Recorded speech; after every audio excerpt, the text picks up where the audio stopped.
আসসালামু আলাইকুম ওয়া রাহমাতুল্লাহি ওয়া বারাকাতুহু। নাহমাদু ওয়া নুসাল্লি আলা রাসূলিহিল কারীম, আম্মা বা'দ।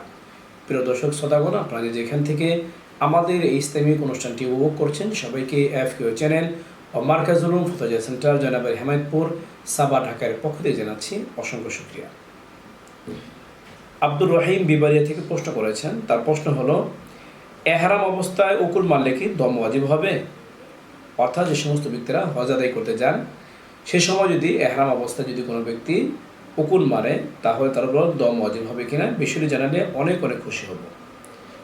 আব্দুর রহিমকে এই প্রশ্ন করার জন্য অসংখ্য শুকরিয়া। তার প্রশ্ন উত্তর হলো, যদি কোনো ব্যক্তি এহরাম অবস্থায় দুই একটি উকুন সে মারে, তাহলে এক মুষ্টি গম বা তার মূল্য সৎকা করে দিলেই হয়ে যাবে।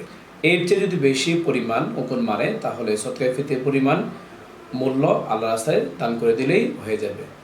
তবে কোনো ব্যক্তি যদি শরীরে যদি উকুন না থাকে, সেই উকুন যদি শরীরের বাইরে থাকে, ওই উকুন যদি কোনো ব্যক্তি মারে, সেটি কম হোক আর বেশি হোক, ওই অবস্থায় কোনো ধরনের দম ওয়াজিব হবে না।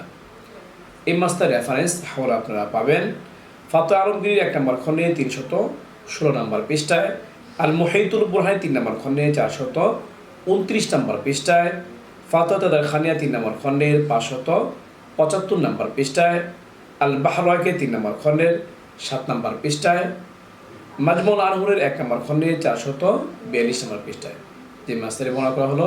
আল্লাহ পাক রব্বুল আলামিন আমাদের সবাইকে জেনে এই মাসটারে আমল করার তৌফিক দান করুক। এরকম গুরুত্বপূর্ণ ইসলামিক প্রশ্ন উত্তর জানতে চাইলে এখনও যারা আমাদের ইউটিউব চ্যানেলটি সাবস্ক্রাইব করেননি, সাবস্ক্রাইব করে নেবেন। আমাদের ভিডিওটি ভালো লাগলে দিনই খাতিরে লাইক ও শেয়ার করবেন। তাছাড়া আপনাদের কোনো প্রশ্ন থাকলে ইউটিউব কমেন্ট বক্সে আপনারা প্রশ্ন করতে পারেন। এর পাশাপাশি আমাদের একটি এফকিউ নামে ফেসবুক পেজও রয়েছে, সেখানে গিয়ে ফলো লাইক আমাদের পাশে থাকতে পারেন। চাইলে সেখানে কমেন্টে আপনারা প্রশ্ন করতে পারেন। আপনাদের প্রশ্ন উত্তর যথাযথ সময়ে দেওয়ার চেষ্টা করব। ওমা আলাইনা ইলাল বালাগ।